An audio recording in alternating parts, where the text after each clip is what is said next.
Welcome to Kings of Kimuras.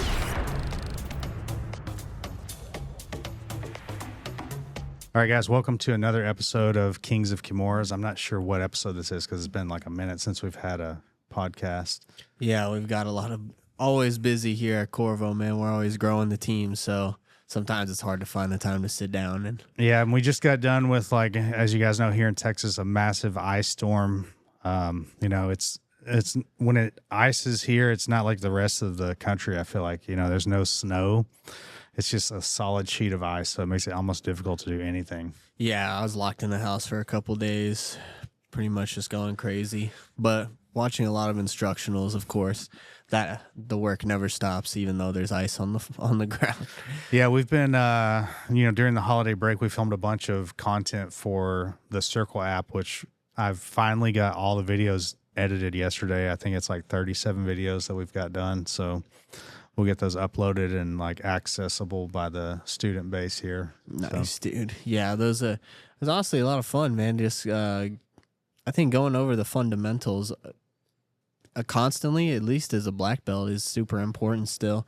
Like being able to properly break fall and honestly brushing up on my close guard and stuff. I'm like, oh, there's still a lot of stuff that I can learn from here. So yeah, and the whole reason I kind of wanted to start with that fundamental process is that we get a lot of new students in here, and we don't necessarily like teach people how to hip escape or anything anymore. So I feel like it's important to have a knowledge base for people like that, so that I don't want to have a fundamentals program. I know a lot of schools like do have that, where it's like a 6-week revolving kind of course. I just don't want to have to do that. I feel like as an instructor, it kind of like, it's not really where my focus is. Not to say that I'm not focused on new students, but I feel like people can kind of jump in and learn at a more advanced level based off like the way that you teach it, Yeah, for sure. It should be a system. It should be like here's step 1 and 2 and 3. Like it should all kind of like flow together. So I try to do, like when I run classes, I try to start with a little more basics, but I tell the more advanced guys, like, hey, if you want to do like X, Y, and Z from this position, that's cool too. Yeah. For you guys who don't, or like your first time doing this or whatnot, then just stick with the first step. Yeah. And you've evolved a lot as an instructor. I can tell it even in like watching you when I was filming those instructionals of how detailed you were, and then you're showing it from different angles. And, when you're filming an instructional, it's like you're teaching it to a group of people that have like never done this technique before. And sometimes that can kind of be lost in like, I'm only going to show them one repetition, where, sometimes it's better to like, show it 2 or 3 times, because you may catch something that you didn't think about in like the first time that you showed it. Yeah, for sure. Absolutely. Like I showed probably like a minimum of 3. Mm-hmm. Like I showed like 3 times and then like, all right, break. Yeah. Let's try it now. Unless it's something pretty complex, but if it's something that's relatively simple, at least in concept, then I'll just show it like 3 times from different angles. A way that I like to teach is sometimes where I have you and Steven show the technique and I kind of talk through it, but we're all 3 of us are so in sync that you kind of already know like what we're showing, and I first saw that when I went and trained with Donaher, but then like anytime that I've been injured, obviously you can't show the technique the same way that you would if you weren't injured, Most definitely. Yeah, you got to kind of improvise. I've done that with the kids too. Mm-hmm. I think for kids it's good because it kind of, you can't really hide, Yeah. You're not just, everybody's not doing the technique all at the same time. So the kids have to really like be paying attention. But yeah, like I have a few students who are advanced enough where I could just tell them what to do and they'll instinctually know. They're like that in sync thing you were talking about. Yeah. I've seen some schools, jiu-jitsu schools, where they kind of follow that kata from karate or taekwondo, where everybody is doing the move at the same time. And I feel like you're creating like robots at that point, Yeah, for sure. Everybody's going to have their own style and their own flavor. And there's so many different body types. Like sometimes when I'm showing, like especially leg entanglements and things like that, I know the bigger guys in the gym are probably gonna struggle with that a little bit. So I have to really hone in on all the details and stuff. And of course, if you can't do single leg X, then that's probably not great. But Yeah. yeah, well, if you can at least do that, then I feel pretty confident about the rest. Yeah, there's definitely, I think as an instructor, you teach the technique and then you kind of go around, you make adjustments for everybody because there's some people in the class that are not as flexible or not as strong or, XYZ, right? So, Yeah, there's a lot of variables that go Yeah. into it. So that's why as an instructor, it doesn't matter if there's like 2 people or if there's 20 people on the mat. You have to go around and be helping everybody and Yeah. like trying to dial in on the specifics as much as you can. yeah. So I wanted to touch a little bit about like kind of what's going on in the jiu-jitsu The community. crazy stuff. Yeah, there's- Crazy stuff. And what excuse me, what we're talking about is that there's a lot of instructors that take advantage of their position of power. Whether that's like using other students for financial gain, or in this instance, it's like taking advantage of people, in like a sexual way, right? So, Yeah, it's really bad, man. And I think it's been a problem in jiu-jitsu for a long time. But now people are obviously a lot less tolerant, as they should be, about that kind of thing. But like, we had an instance here, like around this area with that same scenario where black belt is taking advantage of an underage girl. And like, I just gotta wonder how much of that is just like a cultural thing, because you see in other sports, like, yeah, that might be an issue, but I feel like in BJJ, it's like pretty rampant at a high level. Yeah. I looked up today, like what is the age of consent in Brazil, and it's 14. So it kind of makes me wonder, do a lot of, and not to say that it's not Americans too, but, I would say like more times than not, it's Brazilian jiu-jitsu instructors, not, people that teach Brazilian jiu-jitsu, but people from Brazil teaching jiu-jitsu. And I wonder if it's just something that's in the culture, Yeah, it's like they don't even see it as wrong, Yeah. really. And that's just a crazy thing to say. Yeah. You're not in Brazil, man. You're in America. And if you really sit down and think about this logically, nowhere on earth should the age of consent be 14. And that's insane. Yeah, I just don't see like ever being attracted to, somebody that is underage. Not even like for me, I've always been, like my wife is older than me, so I've like always dated either people my age or older. I don't even think I could have a conversation with somebody like when I talk to a 14 or 15-year-old, whether it's male or female, it's like we're on 2 totally different brain links, Yeah, of course. And I think it's because we're probably raised properly, Yeah. know. Yeah, I always went for girls my age or older. My girlfriend now is a little bit younger, but it's like 3 years. Yeah. It's nothing in relation to some of these age discrepancies. I mean, talking guys in their 30s messing around with teenage girls, and that's just disgusting. Yeah, I guess we can touch on it. Like the most recent alleged allegations are about Andre Galval, which everybody knows he's like a legend in the sport, and probably leads one of the largest teams in the world. Probably second to Gracie Baja. Yeah, I mean, they won Worlds one year, right? It was very recently, like I want to say 2023 or 2022. They won Gi Worlds as a team. So obviously, like, he's kind of been the spearhead for this whole thing. And so when you get a person in a position like that, and already they have this preconceived notion about like age of consent and things like that, they just think they can do whatever they want. And obviously you can't, because that's just immoral. And I think some of it is that they're in this position of such power that they almost feel like untouchable. I know that he's got to be connected with like the community there, right? He has his own church and stuff, and the allegations are not only was he having relationships with some of the parents of kids in the gym, which have led to some divorces, but also some underage girls, and like the allegations of the ages haven't come out yet, but I'm sure like as time passes, more of that information will come out. Yeah, for sure. It just makes BJJ as a whole look real bad. Yeah. You know, so that's why it was Adam Bradley, actually. Like, I was just looking on Instagram, and he made this whole post about these guys who you think you're idols, you know, they look great on the mat, they say all the right things, like all glory to God and this, that, and the other. But then when you look at their life and their actions, it's like completely the opposite. Yeah.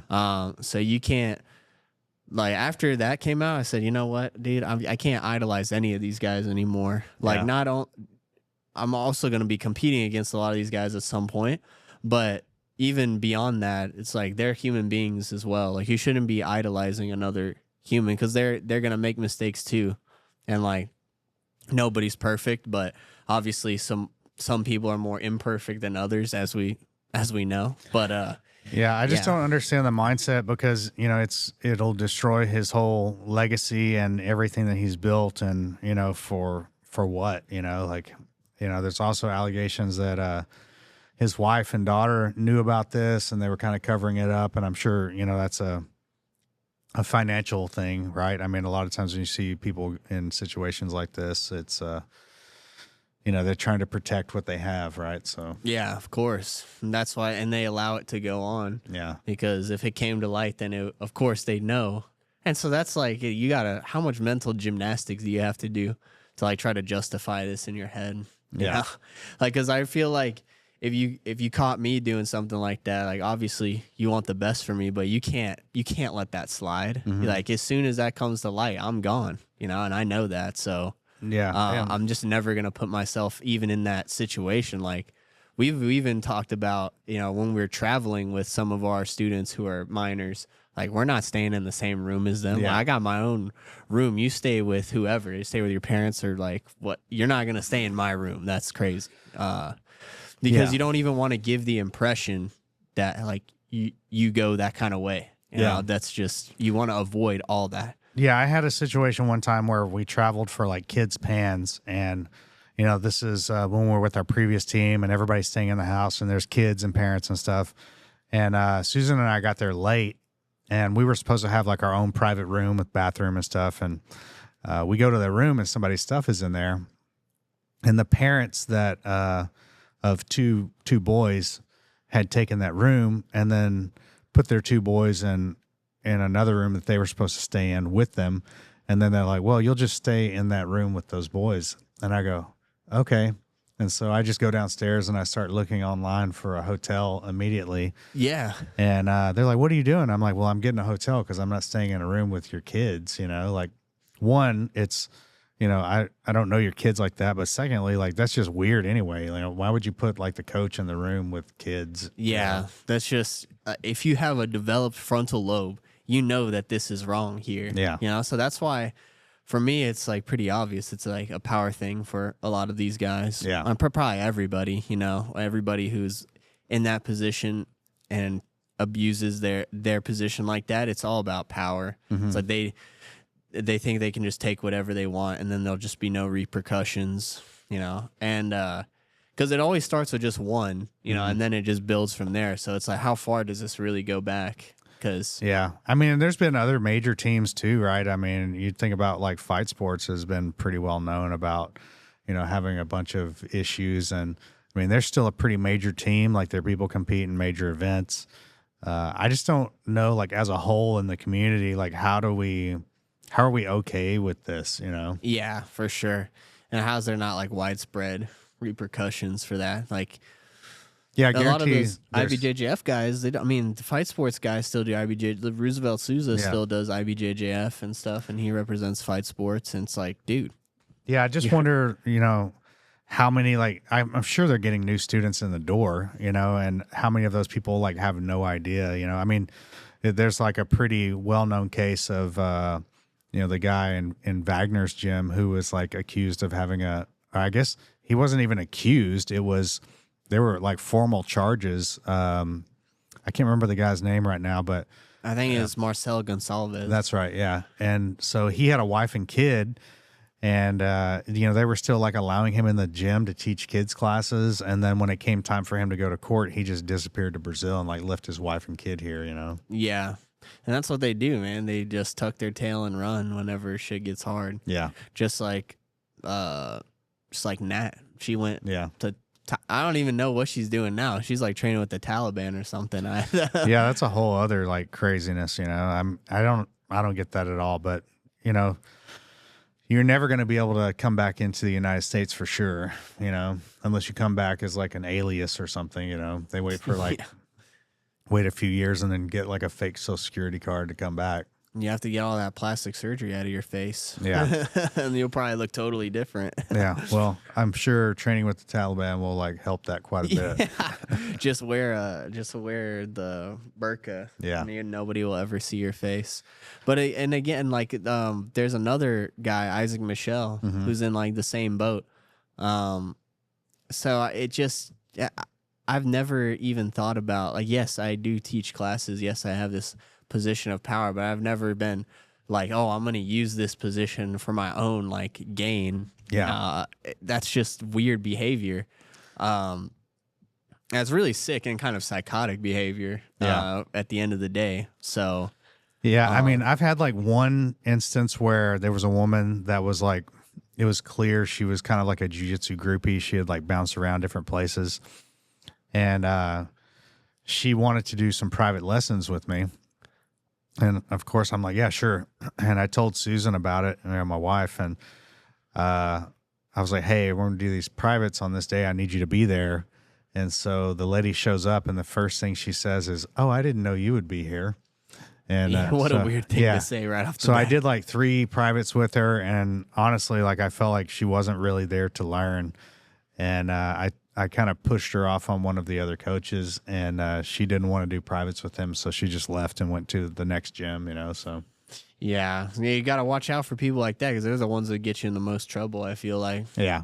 Well, that's why, another reason why, like, yeah, we use the cameras for, watching training and stuff, but it's also, like, to protect us as instructors, Yeah, for sure. For sure. You got to keep everybody safe in here because, anybody could say anything about the gym. There was a guy who came in who was like schizophrenic or something, and he said that we were helping Richardson PD human traffic. And I was like, well, that's not true at all. Yeah. Yeah. I mean, that guy I'm pretty sure he was like clearly psychotic because when I posted the video about him and like, all the information that we had like obtained from him, there were like 10 other gym owners that said the same thing. Like he came into my gym, he rolled, somebody tapped him out, and he started going crazy. We didn't even get that far. Like he came in and he was like barefoot. And, he was barefoot in the bathroom and then tried to step on the mat. And I was trying to get his attention. Like I was just kind of raising my voice, and then he just kept walking past me. So I just snapped like that, and then that set him off. He like started cussing me out and like, oh, fuck Corvo martial arts. You guys suck, blah blah blah. And then he was like over here by the side door, and I think it was you, David, and Caleb, who was training with us at the time, all started like cornering this guy and being like, Roy was over there too. Oh yeah. And I didn't want him to go out the front door because I had no idea like what this guy's going to do, like, is he going to go through and like, break everything in the gym on the way out? So we just kind of like pushed him out that side door. And then as soon as he got outside, that's when he started getting super vocal, Of course. I mean, that's one of those situations where like it's better to escort the guy out than like end up in a fist fight with him or like something, beating him up. Yeah, because it would have been bad, obviously. Yeah. But that's like the discipline you got to have as a martial artist. Like there's gonna be crazy people come in sometimes, and like if they want to come in and train, that's one thing. But I don't think obviously this guy was not here to train. He was here to just like make a scene. Yeah. When I found his Facebook, he had like it was like every 15 seconds because it gives you a timestamp. Like every 15 seconds, it was like Dallas PD traffics kids, Dallas firefighters traffic kids, Corvo martial arts traffics kids. And then he would have like a video of like where the firefighters show up at his house for like a wellness check, and he's like, they're trying to traffic me right now. Like, no, dude, they're trying to make sure you're taking your medication. Yeah, for real. And that's a scary part about owning jiu-jitsu gym, I guess, is like you get some people in here who are like that, but obviously a majority the people who come in, are not like that. But every once in a while, I'm sure if you own a gym out there, you've encountered a few weird people in your time. Probably more than a few, depending on the area that you were teaching in. Yeah, I think it happened more when we were first open. The first one that I ever really remember was a guy that came in and he said he was like a Chinese judo black belt. So I'm like, if you tell me that, like, I'm going to take your word for it. And, I may not necessarily like believe it, but like if you don't ever go to a martial arts gym and tell them you're a black belt in something if you're not. Yeah, of course. But he did at that time we had like a week free. This guy showed up every day, and like the first day he wanted to roll, and he was rolling with one of our guys, and he ended up like just grabbing the guy by the face with his claws. I'm like, whoa, dude, what are you doing? You can't do that, Yeah. And then the next day he came back. David was rolling with him and like guillotined him from standing, and the guy just goes out, and David kind of lets go of him, but holding the guy up, and he comes to, and he just throws up. And he's like so out of it, he's walking through his own puke. And so now we've got to clean everything up. Oh, my gosh. And the third day he comes in, he's rolling with one of our other guys, Josh, that isn't here anymore. And, this is training in the gi, like no rash guard or anything underneath. And Josh cross chokes the guy. The guy goes out. And when he wakes up, he throws up all over Josh.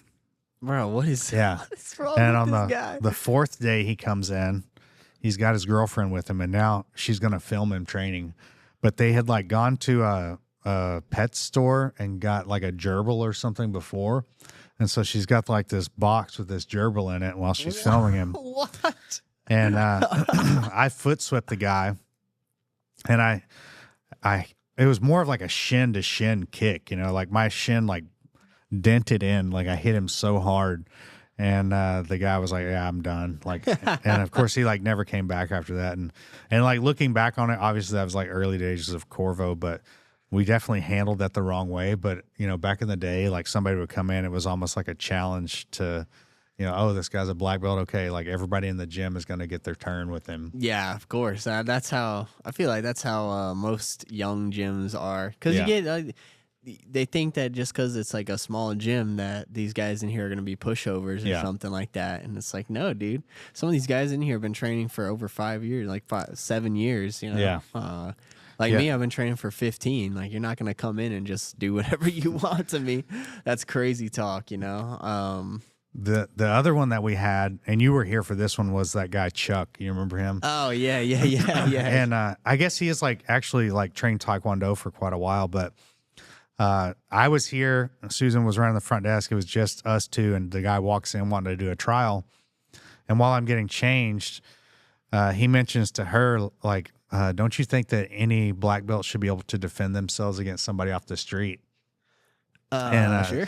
So as I'm walking to the mat, she was like, hey, I think this guy's like here to challenge you. And I'm like, what? And so we go to roll, and the guy was pretty big, and I got on his back, and I knew he was going to stand up, and I was afraid he was going to dive back. And so as soon as he got up, I just got off and like tripped him backwards, and I subbed him like 5 or 6 times, and every time he was getting like more angry.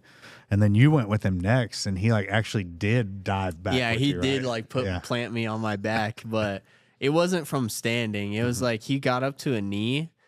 And I was like, oh, this guy wants to like slam me. Because obviously, if you've been doing jiu-jitsu for any length of time, like, and you're rolling with somebody who's untrained, you got to expect untrained like reactions, Can't expect them to like roll nicely. So I knew he was going to try to jump back.